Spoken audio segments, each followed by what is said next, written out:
Hi, welcome to love talkies. ప్రేమించుకుందాం రా episode number 57. Joseph పెళ్ళి నా ఇష్ట ప్రకారమే జరుగుతుంది అనడంతో అదేంటి అలా ఎందుకు అని అడిగింది అమ్మ. అబ్బో, ఆ విషయం అడగట్లే అమ్మా, అదొక పెద్ద కథ.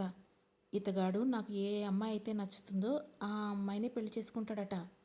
ఆ అమ్మాయి నాకు నచ్చకపోతే తనకు నచ్చినా చేసుకోడంట. అందుకే తనతో పాటు నేను కూడా ఇప్పుడు పెళ్లి చూపులకు వెళ్ళాలంట. ఇది ఈయనతో పాటుగా మా అత్తగారి ఆర్డర్ కూడా అని మూతి తిప్పుతూ చెప్పాను. అది విన్న అమ్మ ఆశ్చర్యంగా జోసఫ్ వైపు చూసింది. ఆ చూపుతో, చెప్పొచ్చో లేదో నాకు తెలియదు ఆంటీ, బట్ మీ శ్రీనిధి మా ఇంటి మహారాణి. మా అమ్మ తర్వాత అమ్మ నాకు. నన్ను తన సొంత కొడుకుగా యాక్సెప్ట్ చేసింది. అన్ని విషయాల్లో చాలా బాగా చూసుకుంటుంది. మా సింగం నీ కంట్రోల్ చేయాలంటే అది మీ అమ్మాయి వల్ల మాత్రమే అవుతుంది. మీ అమ్మాయి బంగారం ఆంటీ, మా అన్నయ్య అదృష్టవంతుడు అంతే అని నవ్వుతూ చెప్పాడు జోసఫ్. తన మాటలు విని ఆ అమ్మాయి ఏదో ఆలోచనలోకి వెళ్ళిపోయింది. ఒకప్పుడు ఇదే జోసఫ్ విషయంలో మా నాన్న అన్న మాటలు గుర్తొచ్చాయనుకుంటా. ఇప్పటి మా రిలేషన్ చూసి మా అమ్మ ముఖం బాధతో నిండిపోయింది. అయితే ఆ వాతావరణాన్ని తేలిక చేస్తూ, మాటల్లో బూరెలు వండడం బాగానే నేర్చుకున్నావులే, ఎన్ని చేసినా సరే నా నుంచి నీకేం కట్నం రాదబ్బాయి అని వెటకారంగా అన్నాను. ఆ మాట వినగానే ఈ లోకంలోకి వచ్చిన అమ్మ నవ్వేసి, అయినా నువ్వు వాళ్ళకేం కట్నం ఇస్తావే అని అడిగింది.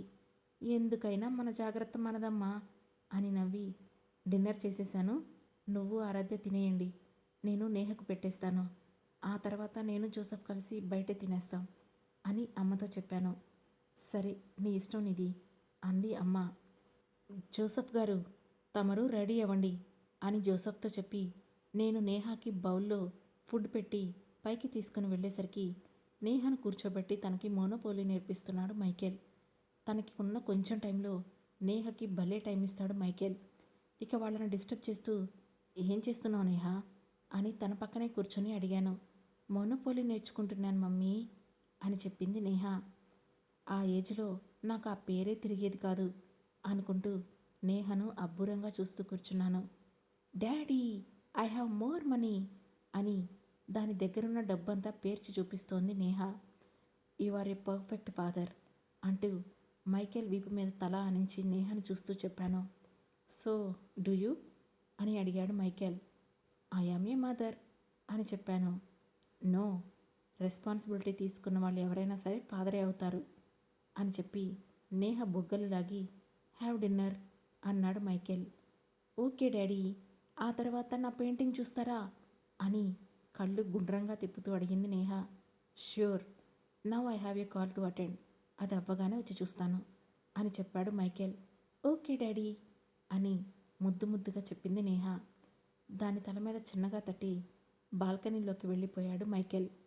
ఇక నేను నేహాకి ఫుడ్ బౌల్ ఇచ్చి, నేను బాబా బయటికి వెళ్తున్నాం, వచ్చే టైంకి నువ్వు మీ డాడీ దగ్గరనే పడుకో అని చెప్పాను. ఎక్కడికి ఏంటి అని అడగకుండా, ఏ పేచీ పెట్టకుండా ఓకే మమ్మా అని చెప్పింది నేహ. వెంటనే దాని చెంపపై ముద్దు పెట్టి కొంచెం ఫ్రెష్ అయ్యి నేను కిందకి వెళ్ళేసరికి బ్లాక్ అండ్ బ్లాక్లో చాలా నార్మల్గా రెడీ అయ్యాడు జోసఫ్. అది చూసి నా దగ్గరికి వచ్చిన అమ్మ, పెళ్లి చూపులు అన్నావు కదా నిధి, శుభమా అని పెళ్లి చూపులకు వెళ్తూ తనేంటి నలుపు రంగు వేసుకున్నాడు అని అడిగింది అమ్మ. వీళ్ళ పద్ధతులు అలవడడానికి నాకే 6 నెలలు పట్టింది. ఇక అమ్మకి ఇంకా ఎక్కువ టైం పడుతుందని అర్థమై చిన్నగా నవ్వుకొని, వాళ్ళంతే అమ్మా, పెద్దగా అలాంటివేం పట్టించుకోరు, ఓకే మేము బయటికి వెళ్ళొస్తాం, మీరు తినేసి పడుకోండి అని చెప్పి బయటికి వచ్చేశాను. ఇంతలో మనతో పాటు అశ్విన్ కూడా వస్తాడు అని చెప్పాడు జోసఫ్. అని వెనక సీట్లో కూర్చొని రేపు పూజ అంతా సవ్యంగా జరగాలని కోరుకుంటూ నేను దాని గురించి ఆలోచిస్తున్నాను. అశ్విన్, జోసఫ్ ఏదో మాట్లాడుకుంటున్నారు. కాసేపటికి నేను కూడా నా ఆలోచనల నుంచి బయటకు వచ్చి, జోసఫ్, మన రెస్టారెంట్లో మీ ఇద్దరి కోసం ఆల్రెడీ టేబుల్ బుక్ చేసి పెట్టారు, కానీ నేను మీ మధ్య థర్డ్ వీలింగ్ చేస్తే చండాలంగా ఉంటుంది. అందుకే నేను మీ వెనక సీట్లోనే కూర్చుంటాను, నువ్వు వెళ్ళి తన దగ్గర కూర్చో అని ముందుగానే చెప్పాను. ఇదేమీ థర్డ్ వీలింగ్ కాదు, నువ్వు మాతోనే కూర్చో అని మొండిగా అన్నాడు జోసఫ్. అబ్బా, చెబితే అర్థం చేసుకో, నేనుంటే తను నీతో ఫ్రీగా మాట్లాడలేదు జోసఫ్ అని తల కొట్టుకుంటూ చెప్పాను. ఇంతలో కార్ మా రెస్టారెంట్ ముందే ఆగడంతో దిగాను. నా వెనకే దిగాడు జోసఫ్. నా మాట విను జోసఫ్, తను నీతో ఫ్రీగా ఉండాలి కదా, సో అని నేను అంటుంటే, సరే నా వెనకే ఉన్న చైర్లో కూర్చో అని తాను బుక్ చేసిన టేబుల్ దగ్గరికి వెళ్ళాడు జోసఫ్. ఆ పాటికే తను వచ్చేసినట్లుంది. జోసఫ్ వెళ్ళి ఆమెకు ఎదురుగా కూర్చొని ఆ వెనకే కూర్చోమని నన్ను కళ్ళతో కోటిసార్లు సైగ చేశాడు. తన వెనకే కూర్చొని ఆ అమ్మాయిని చూశాను. సుకృతి. ఆ పేరుకు తగినట్లు చాలా నెమ్మదిగా, చూడడానికి సాఫ్ట్గా చాలా బాగుంది. జోసఫ్ లాంటి తుంటరి అబ్బాయిలకి ఇలాంటి అమ్మాయిలు చాలా బాగా నప్పుతారు అని నాలో నేనే అనుకుంటున్నాను. ఇంతలో అనుకోకుండా క్లోజ్ అవుతున్న లిఫ్ట్ వైపు నా కళ్ళు వెళ్ళేసరికి ఒక్కసారిగా అప్రయత్నంగా చూశాను.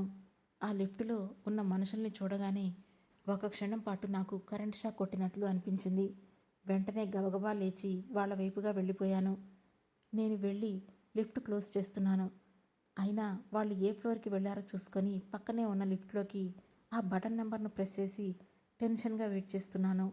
ఇంతలో లిఫ్ట్ రావడంతో లిఫ్ట్ ఎక్కి సరిగ్గా క్లోజ్ బటన్ ప్రెస్ చేశాను.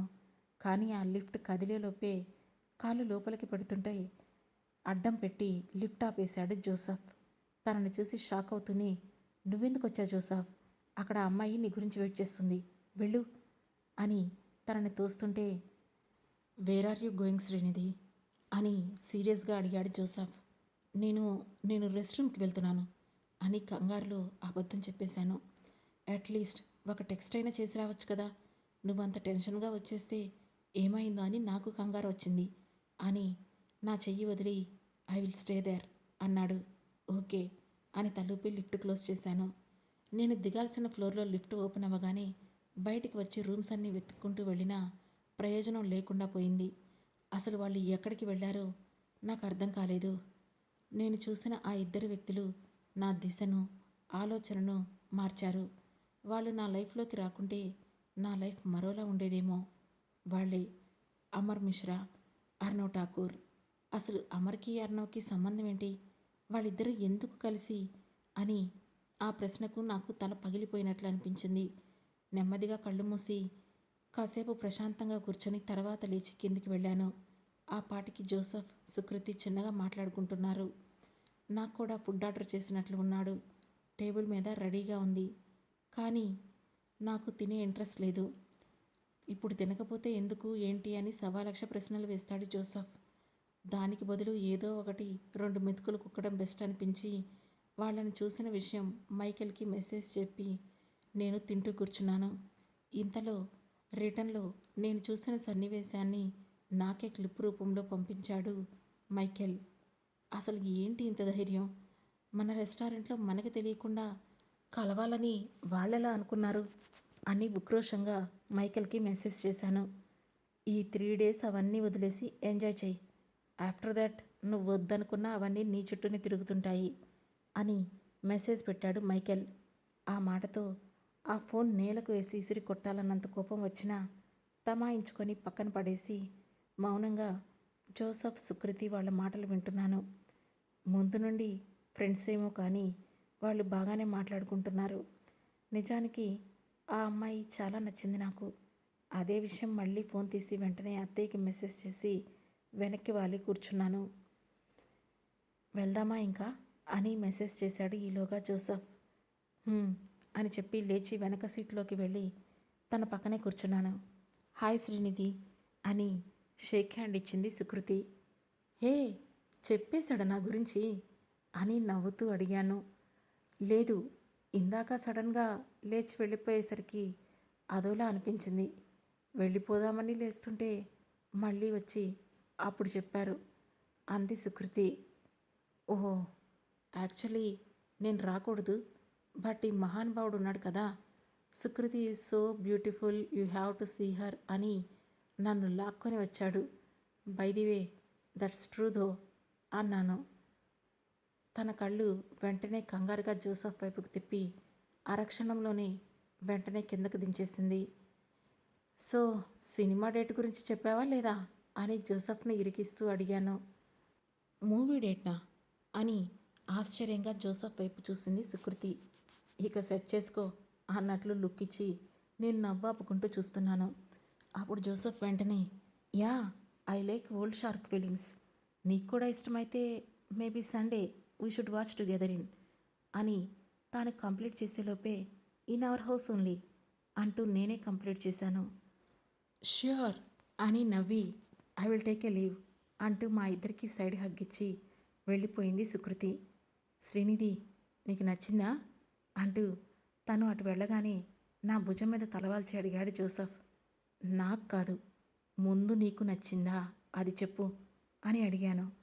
నాట్ బ్యాడ్, నిజానికి ప్రెటీ గుడ్ అని నవ్వుతూ చెప్పాడు. ఇడియట్, చాలా చాలా బాగుంది ఆ అమ్మాయి, మంచి అమ్మాయి, ఇలా చూడగానే నాకు అలాగే అర్థమైపోయింది అని చెప్పాను. 1 year అయితే పెళ్ళి గిళ్ళి ఏం లేదు కదా అని అడిగాడు జోసఫ్. ఏం పాపం, ఫస్ట్ పిల్లలు తర్వాత పెళ్ళి అని ఎక్కడైనా శపథం చేసి వచ్చావా ఏంటి అని ఉడికిస్తూ అడిగాను. ఇదేదో బాగుంది కదా, పీటర్స్ ఇంట్లోనే ఇలాంటివి మొట్టమొదటిసారి జరుగుతాయి అని కళ్ళెగరేస్తూ అన్నాడు జోసఫ్. మీ అన్నయ్యకి తెలిస్తే కాళ్ళు విరగ్గొట్టి చేతిలో పెట్టడం కూడా అంతే ఈజీగా జరుగుద్దేమో అని సేమ్ అలాగే నేను కూడా కళ్ళెగరేస్తూ అడిగాను. అవసరమంటావా వదినమ్మా ఇలాంటి వైలెంట్ డెసిషన్స్ మనకి? పద, ఇద్దరం చీజ్ కేక్ కొనుక్కొని తినుకుంటూ ఇంటికి వెళ్ళిపోదాం అని నా భుజం చుట్టూ చెయ్యేసి ముందుకు నడిచాడు జోసఫ్. అశ్విన్ కార్ డ్రైవ్ చేస్తుంటే వెనక సీట్లో మటం వేసుకొని కూర్చొని చీజ్ కేక్ తింటూ, అసలు అమర్ అనే వ్యక్తిని అంత ఈజీగా ఎలా నమ్మేశాను నేను అని ఆలోచిస్తున్నాను. మేబీ అదే బ్యాడ్ టైం ఏమో, అలా రాసిపెట్టి ఉంటే అది అలానే జరుగుతుంది అనే విషయం నేను చాలా బలంగా నమ్ముతున్నాను. దానికి 100 కారణాలు అవే పుట్టుకొని వస్తాయని నా అభిప్రాయం. కానీ ఇక మీదట అలాంటి 100 అమర్లు కలిసి వచ్చినా నేను నమ్మను. I stand for my husband అని స్థిరంగా నాలో నేనే అనుకున్నాను. ఇంతలో కార్ ఇంటి ముందు ఆగడంతో కార్ డోర్ తీసి కిందకి దిగుతుంటే మామిడి తోరణాలు కడుతూ హాల్లోనే కూర్చొని ఉంది అమ్మ. ఎవరికైనా చెప్పాల్సింది కదా, నువ్వెందుకమ్మా చేయడం అని అన్నాను. పర్వాలేదు, ఖాళీగా ఉన్నాను కదా అని మొదలుపెట్టాను, కానీ ఇంతకీ మీరు వెళ్ళిన పని ఎలా అయింది అని అడిగింది అమ్మ. అడుగు, ఈ పెద్ద మనిషి నువ్వే అని నవ్వుతూ వెళ్ళి నేను సోఫాలో కూర్చున్నాను. అప్పుడు జోసఫ్ వెంటనే, నచ్చింది అత్తయ్య, కాకపోతే ఒకటే ప్రాబ్లం అని ఫేస్ డల్గా పెట్టుకొని చెప్పాడు జోసఫ్. నేను వాటర్ తాగుతున్న దాన్ని కాస్త అతనేం చెబుతాడోనని ఆవేశంగా ఎదురుచూశాను. తనొస్తే మీ అమ్మాయి డల్ అయిపోతుంది అని కళ్ళు తిప్పుతూ చెప్పాడు జోసఫ్. తన ఎమోషన్స్కి నా నవ్వు ఆగనంటుంటే నోట్లో నీళ్లతో సహా గట్టిగా నవ్వేశాను. దాంతో గొంతులోకి అడ్డంగా వెళ్ళిన నీళ్లు దగ్గు ఎక్కువవుతుంటే అలా దగ్గుతూనే నవ్వుతున్నాను. జోసఫ్ వెంటనే నా దగ్గరికి వచ్చి తలపై కొడుతుంటే, ఏనిది, ఏంటి ఆ నవ్వు, ఆగు అని గద్దించింది అమ్మ. ఇంతలో పక్క రూమ్లో నుండి వచ్చిన మైకేల్ నా వైపు ఓ షార్ప్ లుక్ ఇచ్చి నన్నెత్తుకొని బెడ్రూమ్లోకి తీసుకుని వెళ్తుంటే కళ్ళు పెద్దవి చేసి చూస్తున్న అమ్మ వైపు చూడగానే తల బండకేసి బాదుకోవాలనిపించింది. వదలండి, మా అమ్మ చూస్తుంది అని అతని నుండి కిందకి దిగడానికి ప్రయత్నించినా నా శ్రమ వృధా ప్రయాసే అయింది. ఎందుకు ఎత్తుకొని తీసుకువెళ్తున్నారు, దింపండి, నేనే నడుస్తాను అని అనేలోపే మా రూమ్లోకి వెళ్ళడం, ఆ డోర్ పడిన సౌండ్కి నా మాటలు కూడా ఆగిపోయాయి. నేహ ఏది? ఖాళీగా ఉన్న రూమును చూస్తూ మైకేల్ వైపు మార్చి మార్చి చూస్తూ అడిగాను. ఐఎమ్ హియర్ మమ్మా అని బాత్రూమ్ నుండి అరిచింది నేహ. దాని ముందేంటి, వదలండి అని చిన్నగా చెబుతుంటే నా బుగ్గను తాకిన అతని చేతికి మాటలు ఆపేసి బిడియంగా తననే చూస్తూ నుంచున్నాను. You look hot in this dress అని చాలా చిన్నగా చెప్పాడు మైక్. Thank you. ఇంతకంటే చిన్నగా చెప్పి డోర్ తీయొచ్చు కదా, ఇలా అందరూ ఉన్నప్పుడు డోర్ వేస్తే మనం లోపల ఏదో చేస్తున్నాం అనుకుంటారు అని అంటున్న నా మాటలను మధ్యలోనే ఆపేస్తూ నా పెదవులను బంధించాడు మైకేల్.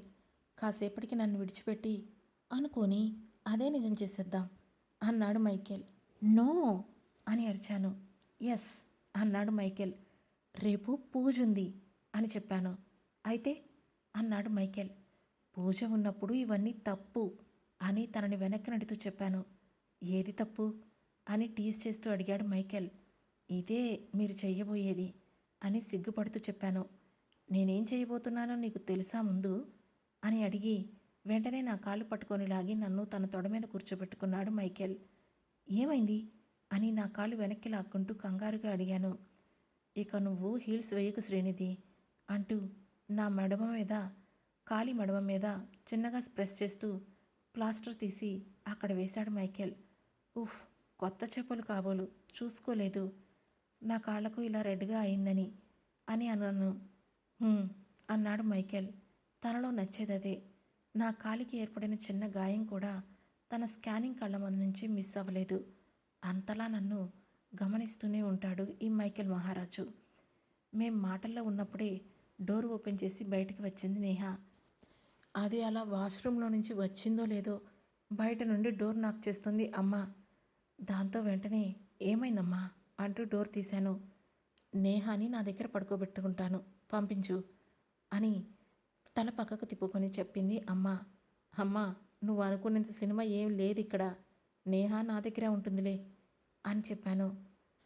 ఇంతలో నేహ వెంటనే లేదు, నేను అమ్మమ్మ దగ్గరే పడుకుంటాను అంటూ దాని పిల్లో వాటర్ బాటిల్ తీసుకొని టింగు టింగుమంటూ ఆ రూమ్ నుండి వెళ్ళిపోయింది నేహ. అమ్మ కూడా దానితో సహా రూమ్లోకి వెళ్ళిపోయింది. ఇక నేను డోర్ క్లోజ్ చేసి వార్డ్రోబ్ దగ్గరికి వెళ్ళి, రేపు మార్నింగ్ పూజ ఉంది, మనం ఎర్లీ మార్నింగే లేవాలి, మీరు ముందుగా ఇవన్నీ డ్రెస్సెస్ తీసుకొని పక్కన పెట్టుకొని పడుకుంటే రేపు ఉదయాన్నే మనం లేవడానికి వీలుగా ఉంటుంది అని చెబుతూ నా చీర తీసుకొని, అన్నట్లు మీరు రేపు పంచి కడతారు కదా అని వెనక్కి తిరిగి ఊరకంటే మైకేల్ని చూస్తూ అడిగాను. నేను లేకుండా పూజ చేయడం అవ్వదా అని అడిగాడు మైకేల్. హలో, అది నా పూజ కాదు, మీ గురించి చేస్తున్న పూజ, మీరు ఖచ్చితంగా ఉండాలి అని నడుము మీద చెయ్యి పెట్టుకొని ఉక్రోషంగా చెప్పాను. పూజ టైంకి కూర్చుంటాను, నాకు వేరే పనుంది, చూసుకొని వస్తాను అన్నాడు మైకేల్. తను కూర్చుంటాను అనడమే పుణ్యం మనకి, ఇంకా ఎక్కువ మాట్లాడడం ఎందుకులే అని కామ్గా ఊరుకొని, సరే మీరు ఉండాల్సిన పూజ ఎర్లీ మార్నింగ్ ఉంటుంది, సో ప్లీజ్ అని చెప్పాను. అతనికి నేను ఎందుకంత స్ట్రెస్ చేస్తున్నానో అర్థమయ్యిందేమో. ఒక్క నిమిషం ఆగి, ఏ టైంకి కంప్లీట్ అవుతుంది అని అడిగాడు మైకేల్.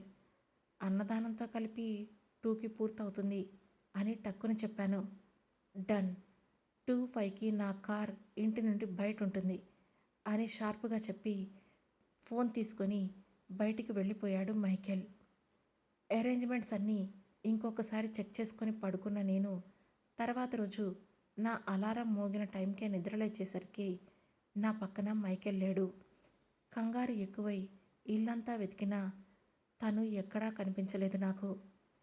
కంటిన్యూగా ఇక తనకు అశ్విన్కి మార్చి మార్చి ఫోన్లు చేస్తూనే ఉన్నా నాట్ రీచబుల్ అనే రోబో గొంతు వినిపిస్తూనే ఉంది.